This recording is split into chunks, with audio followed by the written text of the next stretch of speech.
Good night, Barbadians. As promised last night, I am back here to be able to speak with you again as we prepare as a people for the passage of Hurricane Beryl. It has now become a hurricane, and as indicated, we have to remain vigilant over the course of the time between now and when it passes early in the hours of Monday morning.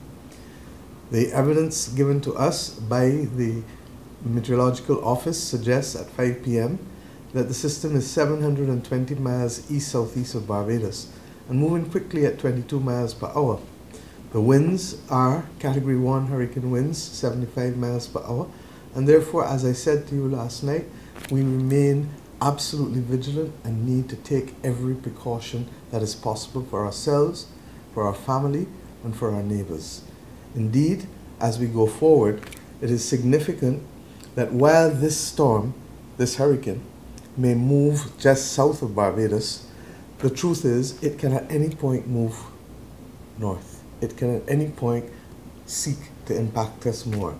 Hurricane Ivan, as you know, was dead on coming to Barbados, and it ended up going to Grenada. Equally, Hurricane Ivan changed its speed as this one can change its speed. Hurricane Maria became a Category 5 hurricane in a matter of hours for Dominica. I only remind you of these things to reinforce why we need to remain vigilant as a people. There are a few things that I want to talk to you about, and you would have heard with respect to the Meteorological Office's advisory that the hurricane winds at the moment are only 10 miles from the center. That too can change. That the storm force winds are 50 miles from the center. That too can change. But if it remains on current trajectory, we may be a little better off than we thought last night. The reality, however, is that we know all of this can change because it is a small system that is only 95 miles wide, and therefore any shift at all can significantly impact us. I want to remind us of a few things as we prepare. I'm sure many of you went to the supermarket today. Many of you checked up on your family to make sure that those who need assistance can get it. Many of you are boarding up, as is our custom, because we know that it is better to be safe than sorry. Even as we do that, please remember to collect water, because if we do have any impact on our water systems, you will need it over the course of the next few days. Similarly, because there is a system behind it, we know that we're going to have a long week, and that long week means that we have to be patient and we have to be vigilant. The reality is, I'd like to ask each of you too. Many of you have these new garbage cans that were distributed a couple of years ago. Many of you have old ones. I'm asking you to move your garbage cans or tie them down inside. Why? Because at the end of the day, if high winds come, they can become a missile or a projectile that can hurt somebody or break somebody's windows. The truth also is that if we do that, we need to also look around our yards tomorrow to make sure that there's nothing else that the wind can pick up and cause injury to anybody else. God forbid that that should happen. I'm asking you as well, even as you do that, to continue to ensure that you have your medication in order and that you have the people who you know. I asked the young people yesterday to reach out to others in their community and to make sure that they're safe and work with the DEOs. There are also concerns with respect to pets, and those of you who have pets, you need to take all necessary precautions to protect them as well. My friends, as we go forward, we've had some consultations up this afternoon again.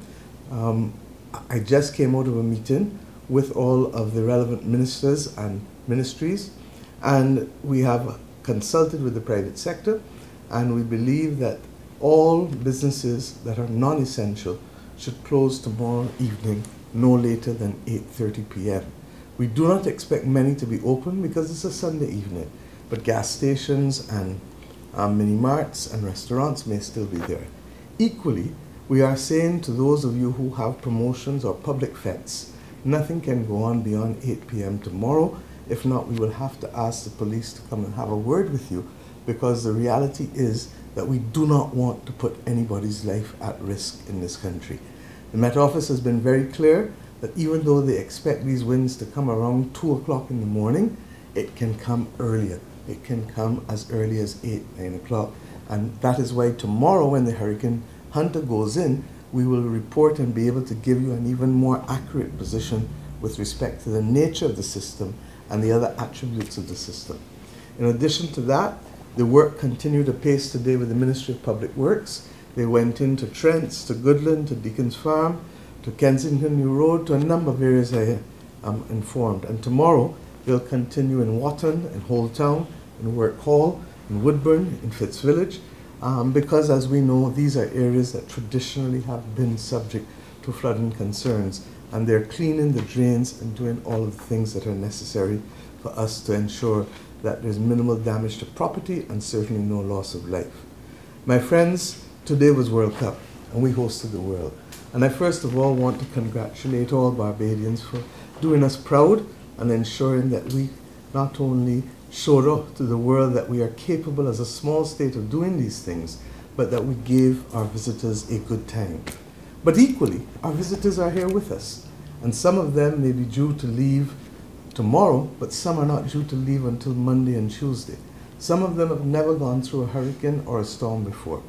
We met with the BHTA a few weeks ago and yet again yesterday, and we therefore are conscious that we have plans to take care of them.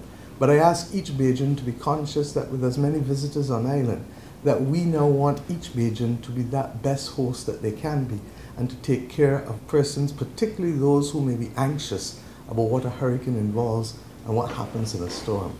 I ask you therefore to work with me to ensure that those who are not able to get out tomorrow will be able to have the support of the hotels and the general workers and staff and everyone with whom they interact over this period of time. I spoke about the closure of businesses. I'm informed that the airport will probably close on or about 8 p.m. tomorrow night, but you will have further advice on that tomorrow, particularly after the Hurricane Hunter goes in. I'm asking therefore, my friends, that we accept that this is going to be a long week. It isn't the one that we expected, but it is the one that we have. And therefore we will continue to speak with you. Minister Abrams will continue to update you. The Met Office will continue to update you. I'm speaking here from the Department of Emergency Management with Ms. Hines and others. We will continue to do our work overnight and through tomorrow in order to make sure that we keep you safe. But this is not a one-way road. It's two ways. I need you, you need us. We need to work together, and if we do so, then, as I said, we will prepare to ensure that we are ready, but we will pray to ensure that we don't face the worst. I'm asking you, therefore, please, my friends, let us together hold hands and make sure that we protect this country, protect our vulnerable families, members, protect each other, and spend the next 24 to 36 hours waiting on this first system. But do not let your guard down, because we have then to take new guard on Wednesday. Tomorrow we'll address issues such as school and shelters and all of that, but now is not the time for that.